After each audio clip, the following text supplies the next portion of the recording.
Te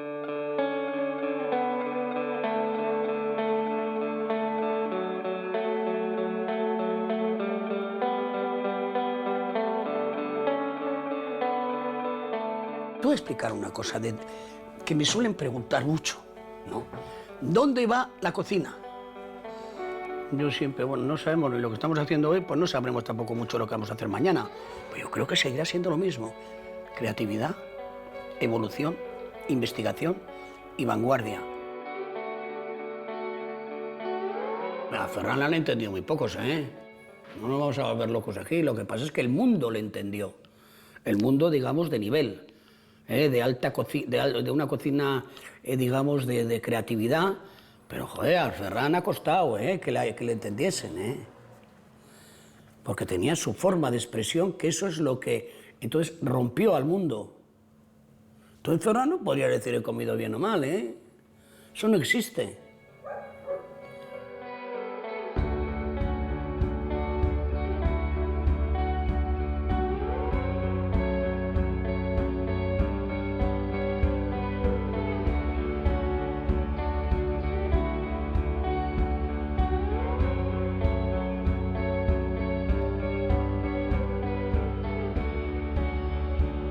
Yo, que no fallaba nunca ni en la escuela ni en el trabajo, pido un permiso para irme a Vitoria.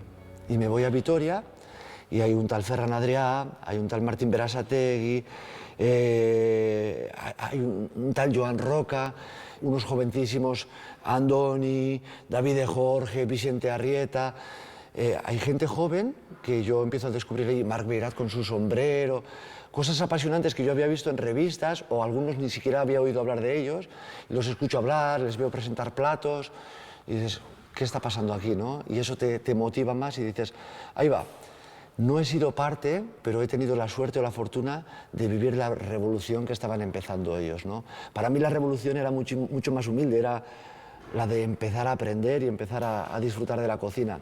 Pero a su vez, ellos me ayudaban a soñar. Probablemente el motor fuera la ilusión de todo el mundo y el Ferrari pues lo conducía Ferran, no está claro, ¿no? Que era el que básicamente cada año hacía 7 u 8 cosas absolutamente geniales, ¿no? Y es verdad también que en cada ponencia, en cada conferencia, cada cocinero aportaba siempre una cosa nueva, un plato nuevo, una diferencia, no sé, ¿no? Yo creo que si ha habido este gran cambio en la cocina en España ha sido porque los cocineros hemos creído, nos creíamos que podíamos cambiar el mundo y lo hemos hecho, ¿no?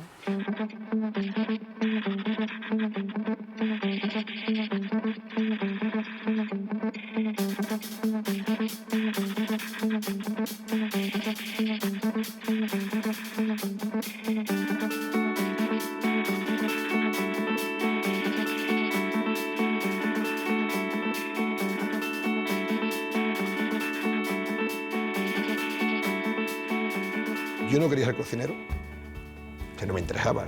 Yo empecé la cocina por casualidad. No tuve una formación con maestros tal. Miguel Moy pues, fue mi ejemplo de cocina y mi primer ejemplo de cocina. No, yo estudio la Nouvelle Cuisine durante los otros años y con 22 años ya era jefe de cocina de Arpulle. Y a Juan Mari yo no lo conozco, aquello tal hasta mucho más tarde, 95, 96, aquello tener de eso con él. Pero además nosotros, a ver, no soñábamos llegar donde llegamos.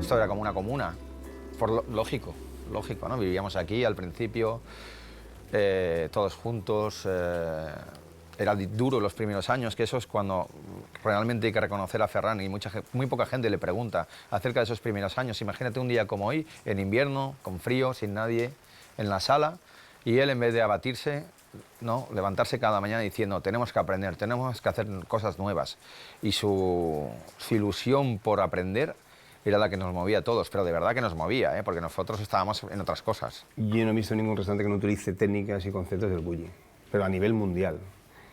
Y no te hablo ya no te hablo de lo que es la revolución que ha habido en este país. Cuando yo miro los restaurantes actuales de vanguardia de España y los que no son de vanguardia, y todos tienen técnicas y conceptos de bulli, todos. En todas partes, algunas de sus técnicas se ven en la comida rápida. Se puede ver con las espumas que salen de los sifones, que se han extendido por todo el mundo. Es asombroso cómo un único restaurante puede influir tanto en la gastronomía. Y estoy seguro de que no habrá ningún restaurante ni ningún chef que logre tener tanto impacto como él ha tenido.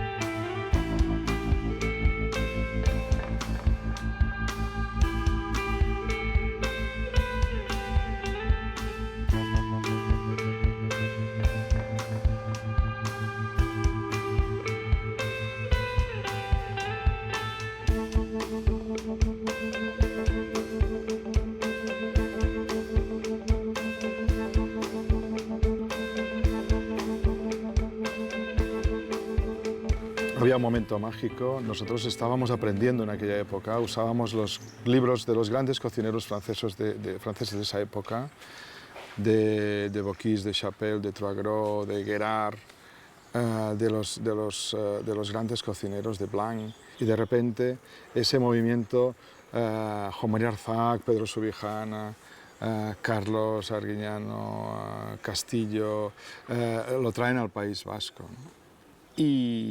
Y en el País Vasco empieza ese movimiento, el de la nueva cocina vasca, con esa conexión evidentemente con Francia cercana, geográficamente hablando.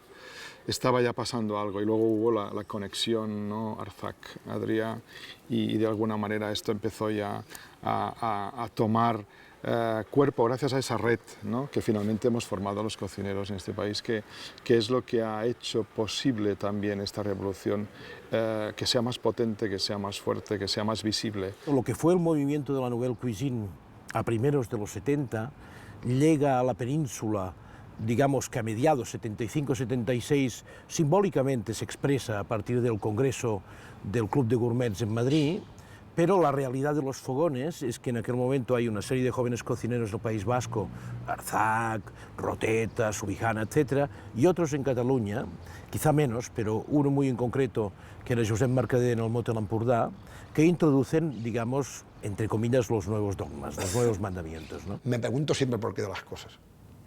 Y esto es fundamental. Y estoy marcado por la Nouvelle Cuisine, más por la Nouvelle Cuisine que por la cocina que pasaba en España. Es decir, yo en aquella época no tenía contextualizado a Mercader. Mira, normalmente la gastronomía es un reflejo de la propia sociedad. Y en ese momento la sociedad vasca estaba saliendo de una dictadura, estaba entrando en una democracia, había una expresión de cultural a todos los efectos. Ahí nace una nueva canción vasca, literatura vasca, es decir, pasan cosas a nivel cultural. Y la cocina siente que es parte de la cultura, se reivindica como tal, y coincide que sí es verdad, que está pasando algo en el mundo, un mayo del 68 en la cocina, que seguramente también hay un paralelismo entre el mayo del 68 y la Nouvelle Cuisine. Los estudiantes universitarios estaban levantando adoquines en el Quartier Latin en París y gritando, debajo de estas piedras encontraremos la playa, y haciendo pintadas donde se leía prohibido prohibir y la imaginación al poder. Estas máximas que en su diario recogió la Nouvelle Cuisine, que reformó Escoffier en su momento, pero que no llegó a romper el código antiguo para reivindicar que la libertad tiene que ser total a la hora de concebir el plato, es lo que creo que ahora sí demuestran nuestros cocineros. Bocuse, Guérard y tal le tenían un respeto a Juan María y a Pedro, y esto fue importante. Bueno, porque ellos hicieron, también eran un poco sus alumnos, ¿no? y tal, y eran sus embajadores, embajadores, ¿no? Paul Bocuse era un poco el cuidador de lo que pasaba, de la sinceridad, de las cosas bien hechas y del producto, de la estación, de la cocina de estación. El personaje de Bocuse era una bomba, era un tío con mucho poder mediático. Y Juan Mari y yo hicimos una amistad con él y nos fuimos a pasar unos días con él a Lyon. Fue un anfitrión maravilloso, como lo ha sido, yo siempre digo que es el mejor embajador que ha tenido Francia nunca. Pero aparte de oír todo esto, oíamos que la cocina era parte de la cultura de un pueblo, de tal, de cual. Le dije, Pedro, ¿ya has oído esto? Sí, pues vamos a ir a Donosti, vamos a empezar la cocina relacionada con la cultura. Se desplazaban por las tardes con una, yo tuve la suerte de estar con una furgoneta y se iban a los pueblos a enseñar lo que era la nueva cocina vasca. Llegaban a una plaza, bajaban las cazuelas y entonces daban de comer a la gente. Claro, esto era una revolución. Y es verdad que lo quizá lo más interesante no es que sea algo que viene de otro lugar, sino cómo se acopla a una realidad que estaba pasando, ¿no? Y cómo en el fondo se convierte en una herramienta de expresión cultural. Un movimiento es cuando hay alguien que piense, para mí, alguien que piensa, que reflexiona, que lo convierte en cierta manera una filosofía y que hay gente que lo sigue. Y la nueva cocina vasca lo siguió yo, el primer restaurante que trabajé, uno de los primeros que trabajé aquí en Barcelona, me acuerdo de haber hecho un helado de arroz con leche, ¿no? Que aquella época era una cosa muy moderna y que era una inspiración, bueno, de la nueva cocina vasca, de la nueva cuisine, pero a través de la nueva cocina vasca. Hubo mucha más libertad y se rompieron muchos más corsés y muchos más formulismos y hubo la oportunidad y la capacidad de hacer cosas que no eran las habituales. Al no tener un pasado culinario de alta cocina, los cocineros de autor locales empiezan a cocinar con una dosis de libertad muy superior. Para entendernos, esto se expresa probablemente ya a finales de los 80 en Cataluña con la consolidación de un cocinero como Santi Santamaría, mientras ya en otro gran restaurante, el Bulli, en su momento se iba incubando lo que sería la auténtica revolución que sucede a la Nouvelle Cuisine. Para mí fue la revolución que cambió el mundo.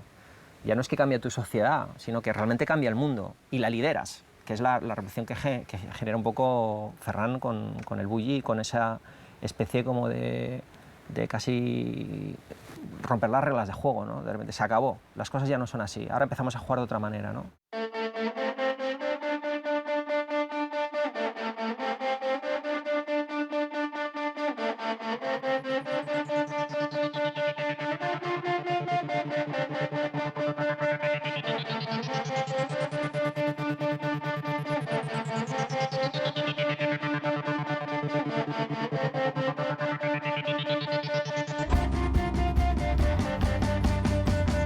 Me hablaba la gente de Ferran y lo ponían mal. La mayoría, bueno, no entendían nada. Y yo una vez, joder, pues oye, tengo que ir a ver a este tío. Y fui a su casa. El primer día que fui, no entendí casi nada y no me gustó ni la mitad. Pero dije, joder, este tío, pero sí noté que algo tenía que yo no entendía. Y luego ya empecé a ir, pues primero una semana, luego ya empecé a ir pues todos los años, nos hicimos muy amigos, como hermanos, hablamos de cocina todavía, y me di cuenta que era otro. O sea, que es que aquello era verdad. Me di cuenta de lo que hacía y lo empecé a defender por todas partes. En entrevistas, en todo. Entonces ellos decían, bueno, si este gurú, yo, que no me importa un huevo, si este gurú le defiende a este, será porque es verdad. Y no permitía a nadie meterse con él. Lo normal es que hubiese habido enfrentamiento y heridas y fractura. Pero son dos personajes muy listos, hay mucha astucia, hay mucha vivacidad, tanto Ferran como Juan Mari. Y hay una frase que yo escucho hace muchos años, que si Juan Mari tenía sospechas o se iba a fiar poco o estudiaba un poco a ese probable enemigo, Ferran dijo una frase que rompió con todo. Le dijo, siempre que haya una puerta abierta, tú pasarás delante y luego yo iré detrás. La generosidad que tuvo Juan Mari y Pedro y su generación con respecto a nuestra generación, no solo solamente al Bulli, fue fundamental, porque esto en Francia no pasó, y es la ruptura del año 90. En nosotros hasta hoy, aún aguantó porque además nosotros somos generosos con la generación más joven de Antón y tal, y estas 3 generaciones es lo que forman este movimiento, ¿no? Y entonces, pues, ¿qué pasa? Esta 4ª generación ya es diferente, porque hay muchos. Ese movimiento de Ferran Adrià trastocó y puso patas arriba la manera de entender la cocina. Eso es incuestionable. Y además hizo tanto y en tantos campos que ha dejado un legado inconmensurable. Su impronta es tan fuerte que un poco parafraseando a Harold Bloom cuando habla de Shakespeare en literatura, ¿no? Antes del bulli todo parece una prefiguración del bulli, después todo nos parece una consecuencia. Las revoluciones básicamente para mí se evidencian con 2 cosas. Una es cuando dejan una huella en el lenguaje y evidentemente la revolución que se inicia en el bulli deja una huella en el lenguaje hasta el punto de que seguramente en China estén hablando de espumas o de esferificaciones o de tantas cosas, ¿no? Y la segunda es cuando de repente mueves los cimientos y la gente se pone nerviosa y empieza a lanzar consignas del tipo de los conceptos no se comen, ¿no? O yo solo como cocina natural, ¿no? ¿Y qué es natural? ¿Tomate es natural? ¿Que no existe tal cual en la naturaleza? ¿Que hay una intervención humana premeditada, ajustada también a unos deseos, algo que es cultural? Claro, a partir de ahí, pues yo creo que se evidencia muy claro que ha pasado algo muy importante, ¿no? Y que el mundo ya no será igual.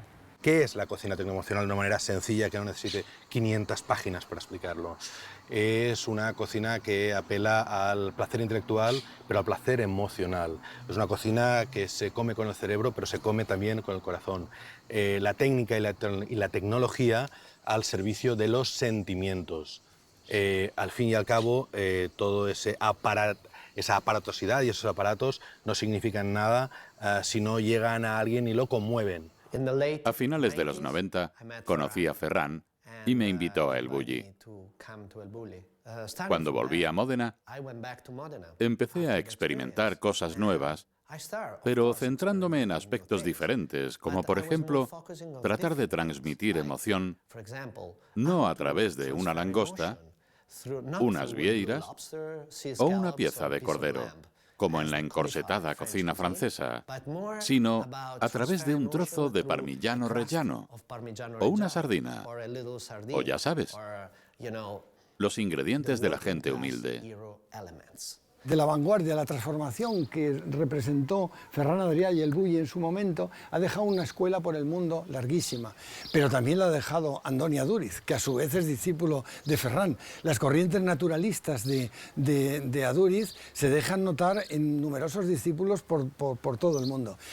Lo que pasa es que no todos reconocen la procedencia de su manera de entender la cocina, que no es cocinar solo, es pensar.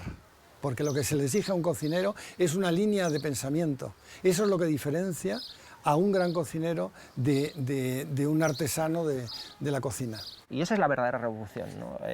Abrir un poco la cocina, el prisma de lo que es la cocina, de cómo se entiende la cocina, de lo que tiene que ser, empezar a jugar en serio con esto de la creatividad y sobre todo algo que yo creo que sí nace en ese mayo del 68 de la gastronomía, pero que aquí ya se consolida, que es que el cocinero pasa de ser un artesano y un habilidoso y un virtuoso manual a ser un virtuoso a la hora de pensar, a la hora de conceptualizar, ¿no? Entran los conceptos en cocina.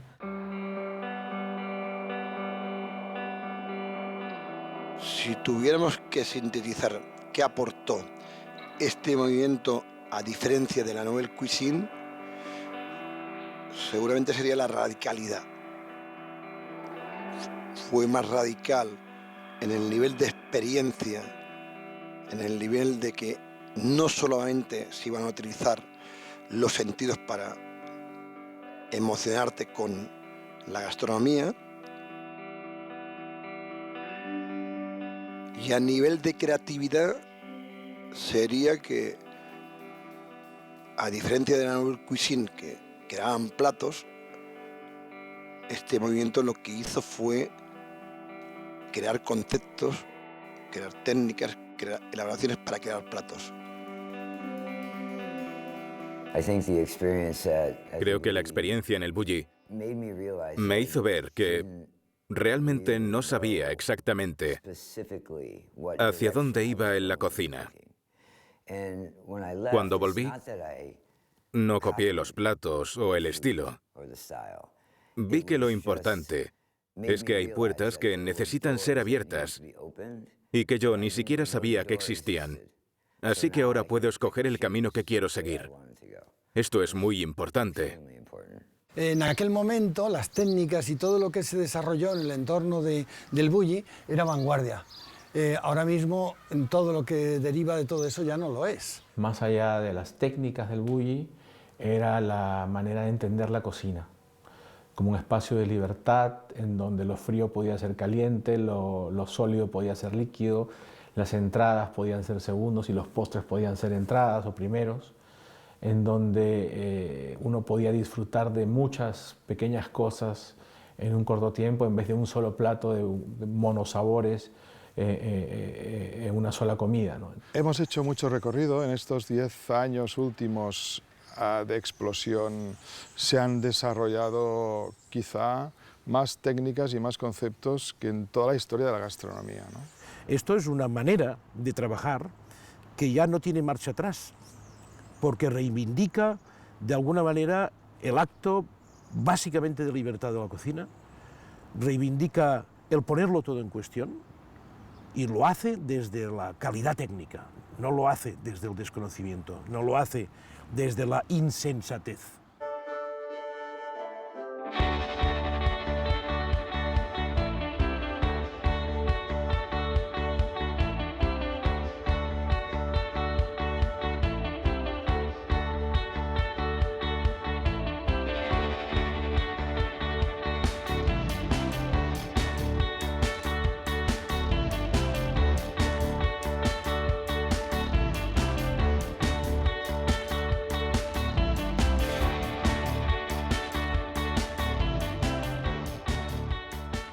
Éramos cocineros, que nos gustaba un montón la profesión, que nos divertíamos, que nos lo pasábamos súper bien, pero esto que estamos viviendo estos últimos años es algo que nadie se lo cree. Al final, al reconocerse la profesión, hemos tenido acceso al contacto con científicos y con gente del mundo universitario o del mundo de cualquier estilo, en cualquier especialidad, para consultarles, para que nos escuchen y para que nos expliquen, incluso para hacer verdaderas relaciones de amistad. Los restaurantes se han convertido en algo interesante, en algo lúdico, en un foco de opinión y en una profesión que ya no es ni cargada de manchas, ni oscura, ni pringada. Si estabas en una discoteca, no decías que eras cocinero, decías que era otra cosa.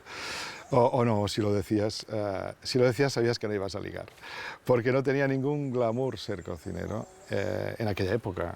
No hace tanto, no somos tan mayores, pero sí 30 años, ¿no? Ha ido tan deprisa todo, yo creo que en este país ha pasado todo muy deprisa, ¿no? Y el oficio de cocinero ha cambiado de manera radical y muy rápida, ¿no? A lo mejor el día a día nos trae problemas comunes, encuentros comunes en lugares, sitios donde has ido tú y yo a trabajar y te has trabajado. Y somos competencia, pero dura, pura y dura. O sea, todos queremos ser el número 1 del mundo. Todos queremos tener 3 estrellas Michelin. Somos competidores por un lado, pero por otro lado yo creo que suma más este segundo aspecto, ¿no? El de saber que si sumamos, el territorio gana, y con el territorio ganamos todos, ¿no? Porque al final somos imanes de gourmets de todo el mundo. Y esto la cocina española sí que lo ha entendido. O sea, somos mejores juntos que individualmente. Y yo creo que esto es lo que nos ha hecho grandes. Creo que hemos sido un grandísimo equipo en todos los sentidos, ¿no? Quizá una de las características más importantes de este movimiento es que somos amigos. Yo creo que soy parte de una familia. Al final, hay uno de los regalos más bonitos que me ha dado el poder moverme en este entorno de la gastronomía, que son muchos amigos, que suena atópico, pero es verdad. Te encuentras con personas que se alegran de las cosas maravillosas que te pasan y que se entristecen cuando algo bueno no te pasa, ¿no? Que hoy en día tiene que haber el máximo de buen rollo y el máximo respeto, que a veces no lo hay. No es una cuestión patriótica ni de golpe en el pecho, o sea, es una cuestión de que creo que ni de lejos pueden llegar a lo que se ha hecho en España. Esta revolución española no está solo dentro de un plato, está sobre todo en cambiar el hombre que cocina. Estarmos un poco más relajados, estarmos un poco más integrados, compartimos no solo recetas, pero ideas, técnicas. Todo eso es un marco nuevo en la cocina. Esto no pasaba antes.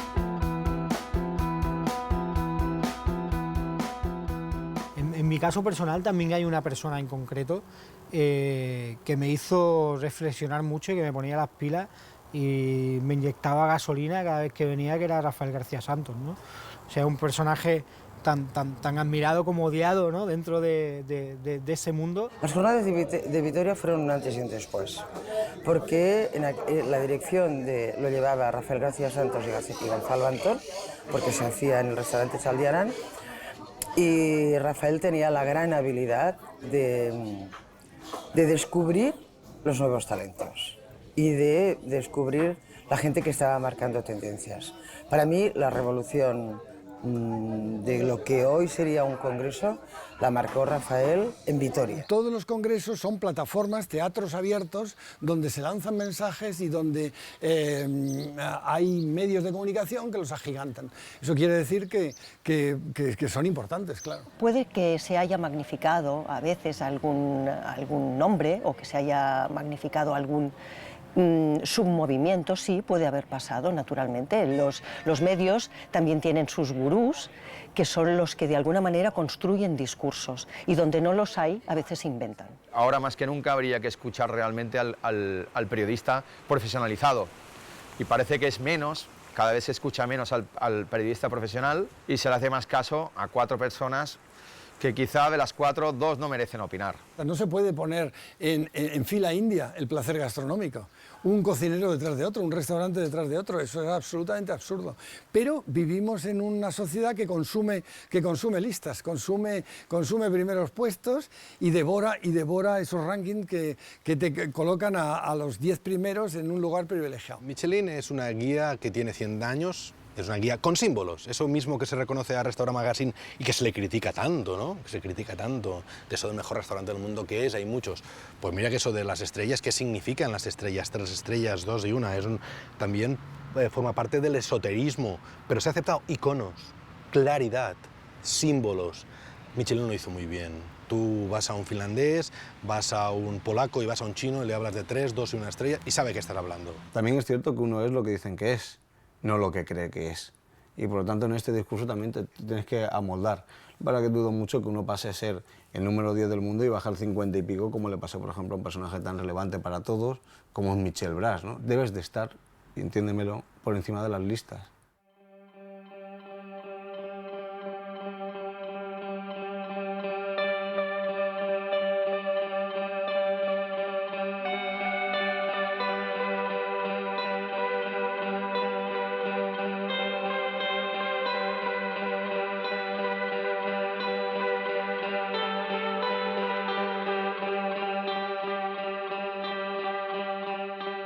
Intento seguir el trabajo de mis amigos, porque son mis amigos, saber lo que están haciendo, me compro sus libros, me meto en internet, estoy al tanto de todo lo que hacen, pero hay veces que dejo de ir a casa porque lo veo tan bueno que creo que me voy a llevar algo de ellos en mi corazón y al final voy a acabar haciéndolo. Es lógico que admiremos los trabajos de nuestros compañeros. Lo difícil es luego tener la cabeza a la hora de crear y que no te aparezcan flashes de tus compañeros, ¿no? La cocina que hay ahora es mucho mejor que nuestras generaciones, ¿eh? Ángel León cocina mucho mejor que el Bulli en la época, comparando, pero mucho mejor, ¿eh? Otra cosa son las revoluciones. Claro, tú ves cuadros cubistas, los primeros cuadros cubistas no son los mejores cuadros cubistas. Pero claro, si no fueran venido los primeros, no existirían todos los demás. Las fuentes de las que bebíamos una serie de cocineros de mi misma generación eran las mismas. Teníamos los mismos líderes, vivíamos el mismo momento, asistíamos a los mismos restaurantes. cocinábamos los mismos productos y como consecuencia tenían que caer similitudes. Tuvimos un par de encuentros o malentendidos, una serie de cocineros que nos llevó, y yo entendí que podía retroalimentarme o podía alimentar mi discurso con cosas que no fueran cocina. Es un mundo donde se copia continuamente, ¿no? O sea, yo creo que lo que pasa es que tienes que ser lo suficientemente sincero para decir las cosas tal y como son, ¿no? Aquí hay una obviedad, y la obviedad es que hay dos tipos de hacer, bueno, pues entre comillas, hacer cosas nuevas, ¿no? en este mundo. Una es partiendo desde una base donde tú realmente planteas o pretendes desbrozar caminos nuevos, hacer cosas nuevas, aportar algo distinto. Esto es un camino muy costoso, es el camino del campo a través del gran esfuerzo, del gran sacrificio, donde tú al final echas miles de horas, pero miles y miles de horas, para sacar un concepto, una idea, una técnica. Y luego está la otra realidad, y es el que pone una parabólica muy grande y que pilla de estas ideas, una de aquí, una de aquí, una de aquí, una de aquí, una de aquí, y en el fondo lo que hace es un collage un poco de lo mejor que hay en el mundo. Y normalmente suele ser más efectista y normalmente suele tener más éxito que el que realmente hace una creatividad más pura, ¿no? Más arriesgada. Soy una persona ordenada, soy una persona, me gusta la diversión, por eso nuestra cocina también es divertida, pero hay un fondo muy estricto, muy serio, que nada falle, ¿no? Esa honestidad, que evidentemente que nada sea pues en balde, que nada nos sirva para nada. A mí lo que me gustaría, o con lo que yo sueño, es que seamos muy dispares, es decir, que cada uno en su casa haga lo que le dé la gana, haga lo que es cada uno mismo. De esta manera la gastronomía será muchísimo más rica, más enriquecedora, y la gente joven que venga por detrás nuestro no verá solo un modelo de trabajo y demás, verá muchos modelos de trabajo y después, con todo ese conocimiento, creará su propio modelo. Y a mí me gusta que haya David diverso, con su personalidad y su cocina tan distinta. Mugaritz, que es otro proyecto totalmente distinto. Martín Berasategui es otro proyecto totalmente distinto. Juan Mari es otro distinto. Roca son distintos. Hay tantas casas distintas. Ángel León. Hay tanta gente distinta, tan buena, con personalidad propia. Claro ejemplo de que la gastronomía está súper bien de salud.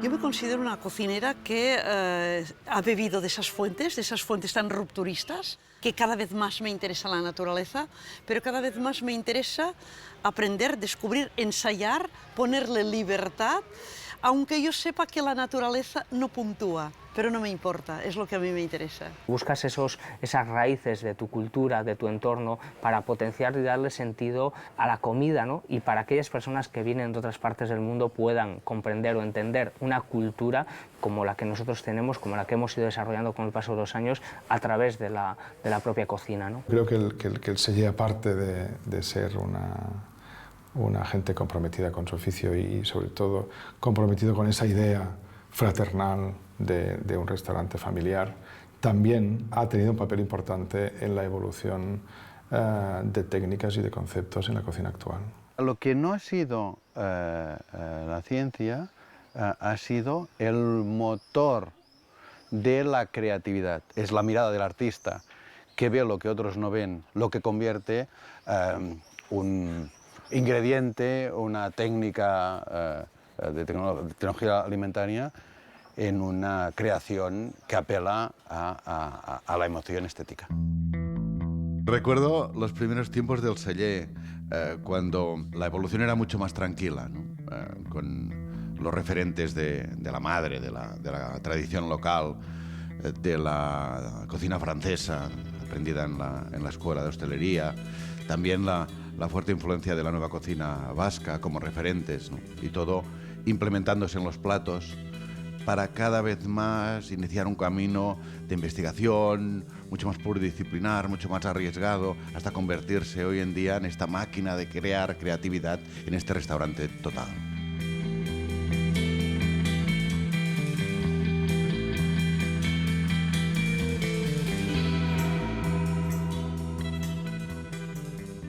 Lo que antes se veía como algo que no se entendía, que un cocinero cogiese lo que la sociedad no quería del mar y lo pusiese en un restaurante gastronómico, yo creo que hoy empieza a tener un valor, ¿no? Si me diera a elegir entre descubrir un ingrediente o inventar una gran técnica, pues estoy seguro que me quedaría con descubrir un ingrediente, ¿no?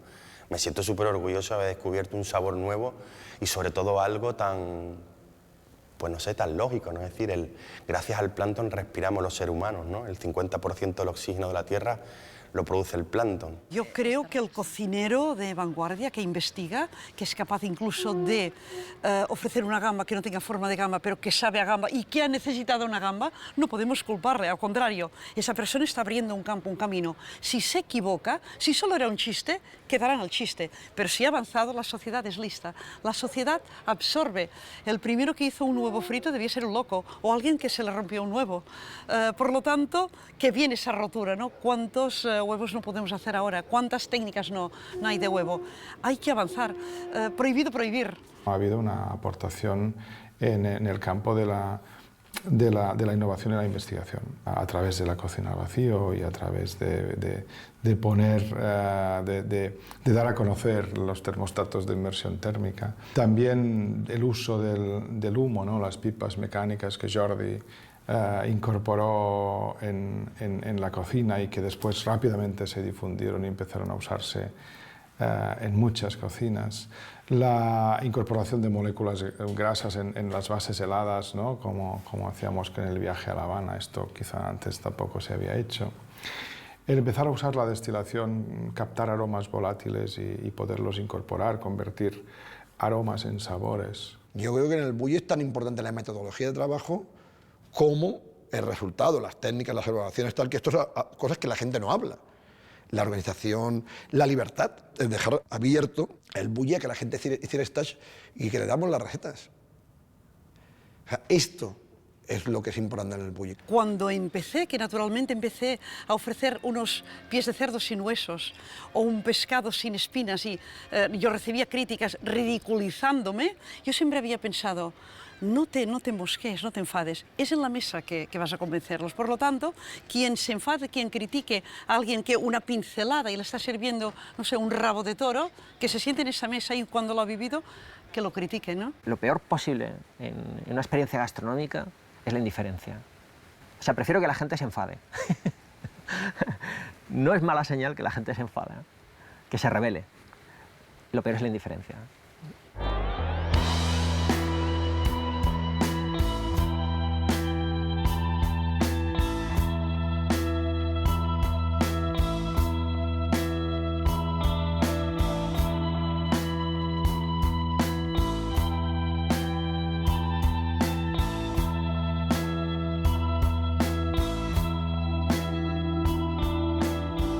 El oficio es un oficio exigente de base, que además nos hemos encargado los seres humanos de ordenar, de hacer guías, rankings, listas, de algo que además es subjetivo. Que a mí no me entiendan no me importa, yo lo único que quiero es que disfrute. Se puede dar la paradoja de que la prensa gastronómica venga a nuestra casa, objetivamente puedan decir, vale, hacéis cosas muy interesantes, pero no es el mejor sitio donde comemos. Nos pasa muchas veces a todos, ¿no? Que se sientan clientes que no entienden nuestro trabajo, ¿no? Eso es durísimo. Lo que pasa que yo siempre me remonto a cuando empecé, donde no me entendía nadie, y ahora me entiende un 60-70%. Por lo tanto, yo soy afortunado. Cuando piensas en que tienes que hacer rentable tu negocio, hay una serie de circunstancias que hacen que te puedas mover de una manera u otra, ¿no? Pero también, después de todos esos años, sí que tengo claro que el dinero te da la libertad y la libertad del tiempo para poder crear tranquilamente, ¿no? Bueno, yo creo que hay más intérprete que creativo, ¿no? Porque, o sea, un cocinero creativo, lo primero que parte es de una decisión y a partir de ahí tienes que invertir, dedicar recursos, ¿no? Yo soy un restaurante con 3 estrellas y entre los 50 del mundo y doy ceros. El único mérito que puedo tener es que antepuse una ideología al dinero. La única que me doy, ¿vale? Pero después pongo que a nivel creativo Albert es tan bueno como yo, Oriol era tan bueno como yo, tal. Si quieres que supe visualizar, tal, no lo sé. Tuve la suerte de tener un socio que nos dejó hacer todo lo que quisiéramos, que soy Yuri. Yuri seguramente es tan importante en la vanguardia como... ¿no? ¿Por qué? Porque otra persona fuera dicho, no, hay que ganar dinero, tal, o fuera dicho, están locos, tal, que muchas veces lo pensaba, ¿eh? Ten en cuenta que muchas veces Yuri decía, estáis locos, ¿no?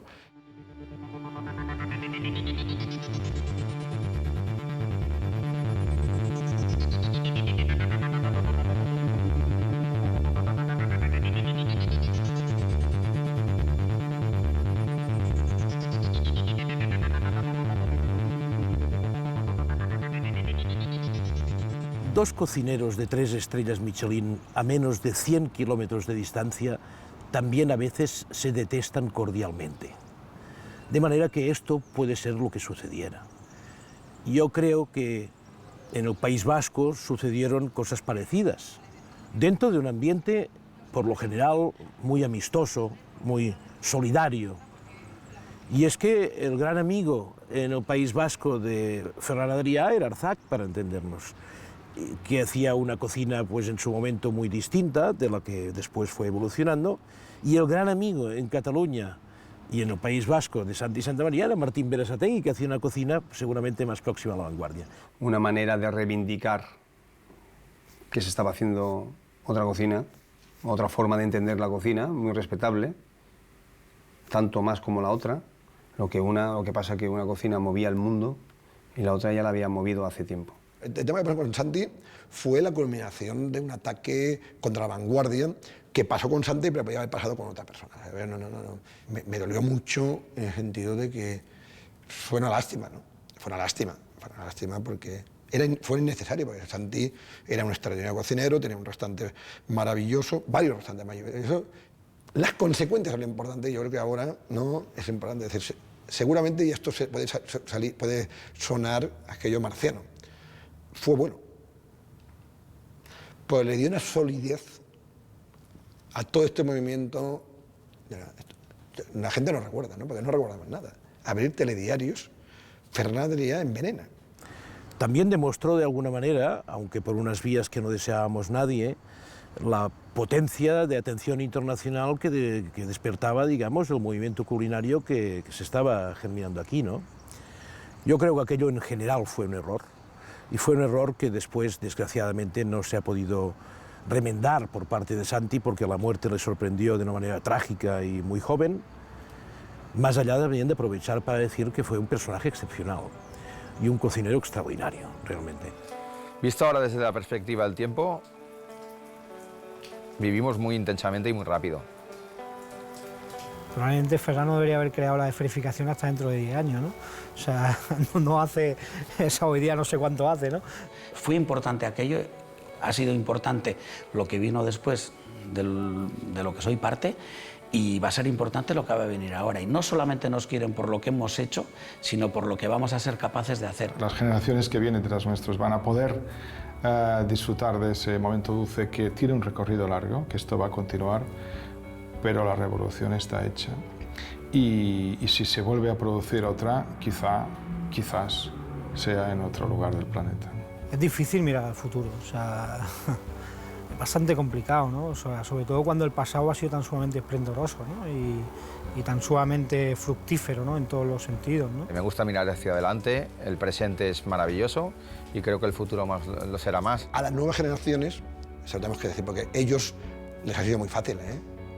Es muy fácil, no fue nada fácil. Entonces sí que yo procuro, ¿no? con ejemplos, no dando lecciones, porque yo no me gusta ni dar lecciones ni dar consejos, entender que cuidado, que tal como subes, bajas, ¿eh?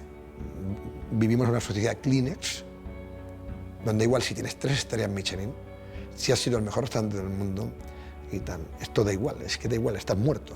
Ojalá en el mundo veamos un movimiento como pasó con la cocina tan emocional o la Nouvelle Cuisine. Ojalá, pero va a ser difícil. Puede ser otra cosa. Y no me digas el qué, porque no lo sé. pero sí saldrá alguna cosa con el tiempo. 20 años, 2 años, 5 años, 30, no sabemos. Pero sí, el mundo evoluciona.